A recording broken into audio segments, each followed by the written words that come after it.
Despacito. Yes, Bren! Ito na ang programang hindi lang kantahan. Aha, meron din tayo nga abangan na usapang bardagulan. So hey, just debate. Kaya naman, let's do it tonight!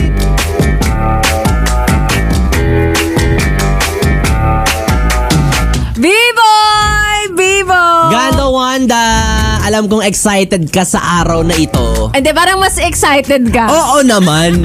Parang mas Oo. excited ka. Kasi matagal ko nang hinihintay ito, yung makaduet ka. Wow. Kala mo ganda ng boses. O hindi. Pag off-air sinasabi mo, ayaw kitang kasama. Kasi concerned lang ako sa'yo, baka masira Sa yung akin. karir mo. Kasi ikaw yung nag-a-adjust sa pagkasintonato ko eh. Ay, hindi ah. Ako hindi ko kaya mag-adjust sa tono mo eh. O hindi lahat ng sintonado ay dahil lang sa pagkanta. Oh, ano? Pwede rin sa mga opinion. Ganyan. Diba? Parang, di ba minsan kapag hindi mo gusto yung sinasabi ng yes friend mo, parang sasabihin mo, ay, ano ba yan? Oo nga, Wala parang sa tono. saan galing yun? Oo, saan galing yun? Parang may ubo yung utak. May ubo yung utak ko. Anyway, eto na nga, umpisahan na natin, B-boy. Eto na agad ang ating katanungan. Oo, may Q&A kami tonight. Yes, sa tali-talinuhan. Correct. Okay. Sa mga nanonood sa ating Facebook Live, pwede kayong makisali. Oo. Lahat tayo dito involved. Correct. Eto na. Ano ang gagawin sa kamag-anak na palautang pero hindi marunong magbayad? Ay! Letter A! Didedmahin. Or letter B, kukonsintihin. At para malaman kung ano ang aming opinyon, ano nga ba ang mabubunot naming dalawa? Oo, kaya naman eto na para malaman kung ano ang aming ipaglalaban. Idaan na lang natin ang lahat sa bunutan! Bunutan! Eh! Sa bunutan! Aha! Sa bunutan! Correct! Eto na. Eto na, bubunot na ako. Alam Eto mo, na. kinakabahan ako. Kaya pala Bubunutin nakapang thesis defense ka ngayon. Ako muna, di ba? Ako ang Oo, go. bubunot. Bunutin mo na Okay, yan. ang aking nabunot ay kulot. Kulot! Saan galing yan? Eto na, ang aking nabunot ay letter B. Kukonsintihin. Ah. So, automatic sa'yo yung Dededmahin. O, sa mga nanonood sa atin dyan at nakikinig, for sure meron na kayong sagot agad, pero itago nyo muna yan. Oo, kimkimin nyo yan. Correct. Hindi ko pa kayo tinatanong. Kami muna ang lalaban. Kami muna! Kinakabahan ako! Kami muna ang magpupuksaan at magbabartagulan. Again, ang tanong natin dito ay dapat bang Konsintihin or Yes. dedmahin ang mga kamag-anak kamag-anak na na palautang. Okay. Ako na? Yes. Ako na ikaw? Ikaw parang, na. Parang gusto mo mauna. ikaw na yan. Mag-iisip pa ako. Parang ikaw na to. Pero ayan, mga yes friend, meron kaming tig 15 seconds ni B-Boy para ipaglaban ang dapat naming ipaglaban. Ay! Simulan na natin ang debate. Let's do it! Hala? Ang laki na Pang matalino yung ano. Pang matalino yung tunog. Nakakaloka. Pang matalino talaga yung tunog. O, eto na. Timer starts now.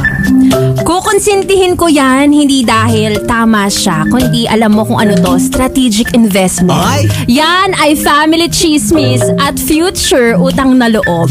Kasi kapag dumating ang araw na ako naman ang kailangan, may resibo ako ng kabutihan. Tama ka na. Tama ako. ka na. Okay.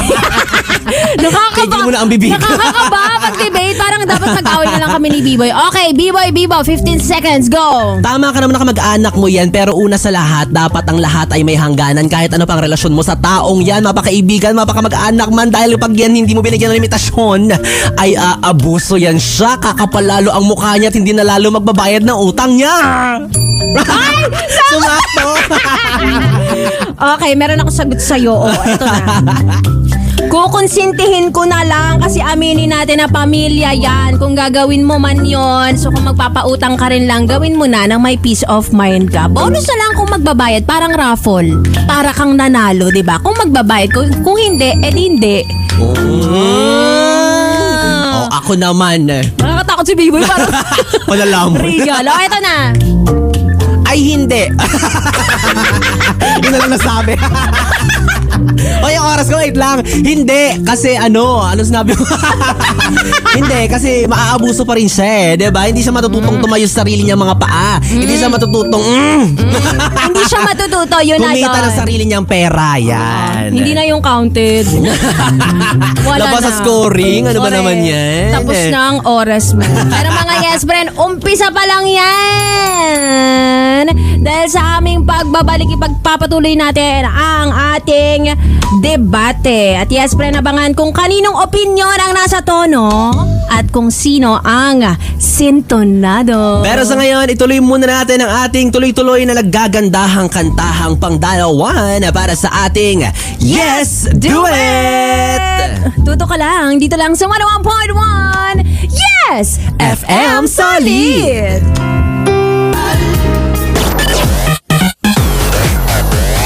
Yes, FM!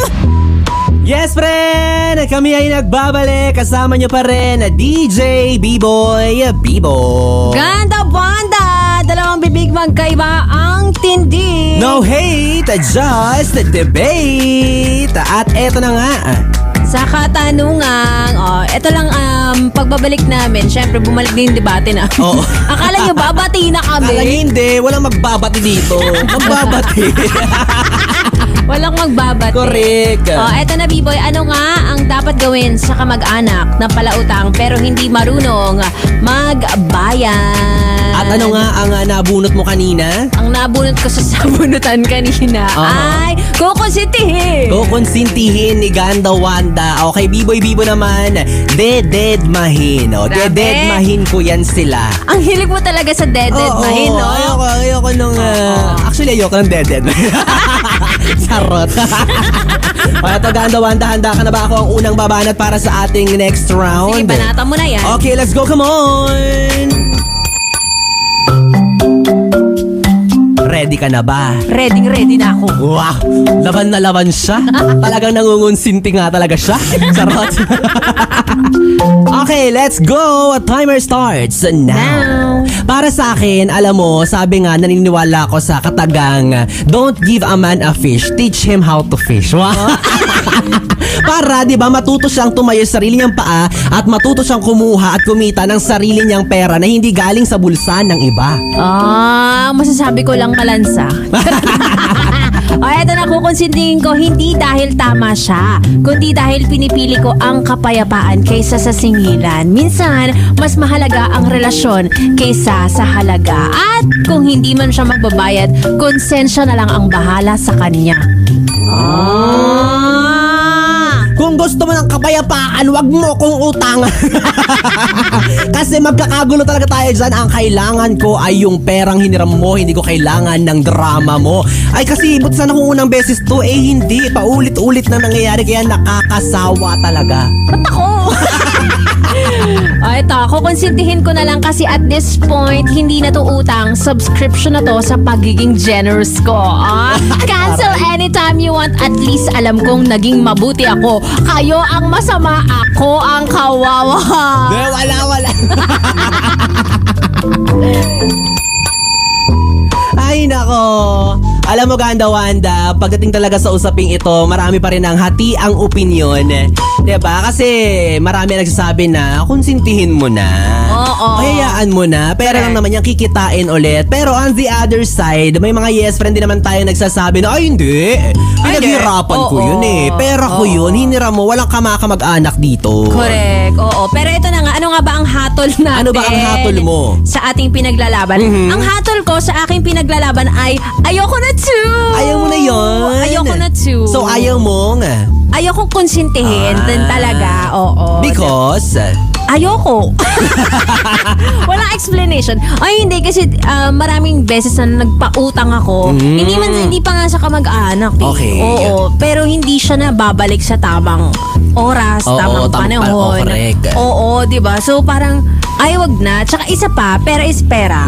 Pera ay pinaghirapan ninyo. Correct. At meron din ibang tao na kaya ayaw natin konsintihin yung pangungutang because nahihirapan silang maningil. Yan. Diba? Ayaw nila yung sisingilin mo yung kapatid mo, Oo. pinsan mo, o Kaya mo bang singilin magulang mo? O kaya nga sabi ngayon, di ba, dati raw, nakakahiya ang mangutang.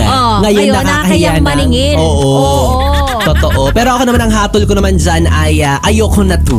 Oo. Ayoko rin na dededmahin ko sila. Ay, ayaw mo din. Kasi di ba, para kaming siraulo dito. Kaya nga, dapat nagpalit na lang tayo. Pero di ba, benefit of the doubt lang naman para sa ating mga perspective. Tama. Na di ba, tingnan natin yung ibang angulo kung bakit ayaw mo, kung bakit i-consider mo. Di ba? So ako, hindi ko kayang deadmahin. Papansinin ko pa rin, pero hindi ko pa rin pauutang. Alam ko bakit? na. Di ba? Alam ko gagawin mo, sasabihin mo, ay, kawawa ka. Kawawa ka naman, wala kang pera.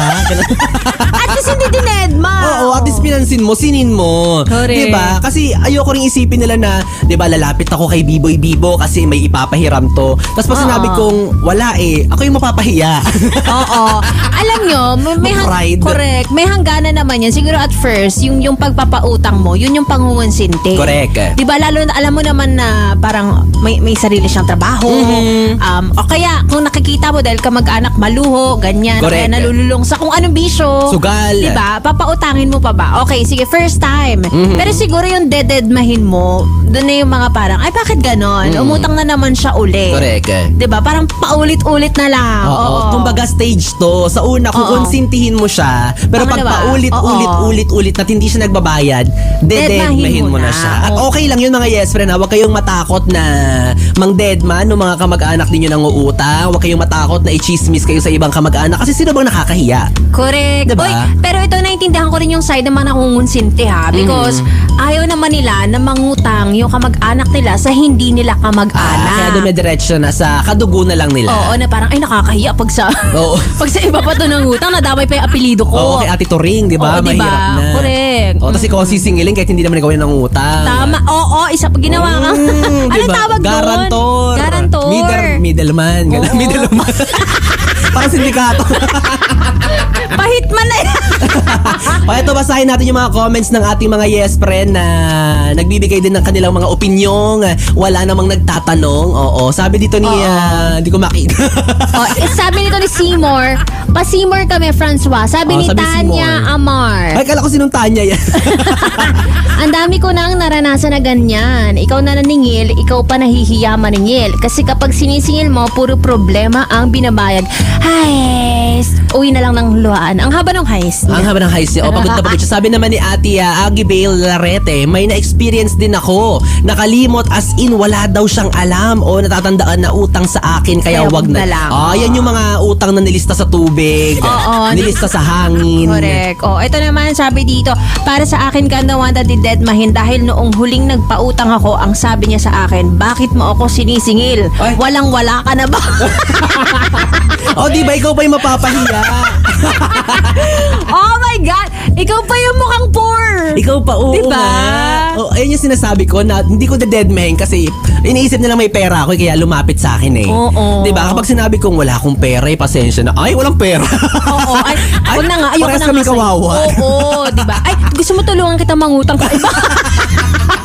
Nag-collab ba? Diba? Naging ano pa kayong pamilya. Meron pa ba? Si Tin Rivera, anong sabi niya? Nakakaasar yung palautang pero hindi naman marunong magbayad, ang lakas ng loob. O sa kahit anong aspeto naman to, diba? Kahit kamag-anak. Correct. Kahit hindi mo kamag-anak, kakilala, Correct. ganyan. Ang utang dapat binabayaran. Oo, minsan umutang ko sa sarili ko tapos naiinis ako. Diba? Naiinis din ako sa sarili ko Ikaw pag pa di yun, ako nakakabayad eh. Diba Oo. sarili mo? What more pag ibang tao? Oo, 'di ba? Pinaghirapan mo 'yan, pinagtrabahuhan mo 'yan. Diyos ko, sa hirap ng buhay ngayon, 'di ba? Kahit piso papahalagahan mo. Correct. Ay nako, kaya naman mga yes friend, timbangin nyo na mabuti kung ano nga ba ang treatment na dapat ninyong gawin sa inyong mga kamag-anak. Depende naman po ito, no, kasi iba-iba pa rin tayo. Ang haba naman ng comment niya, Hindi, no? meron dito, sabi ni friends, pinsan ko ang nangutang, ako ang siningil.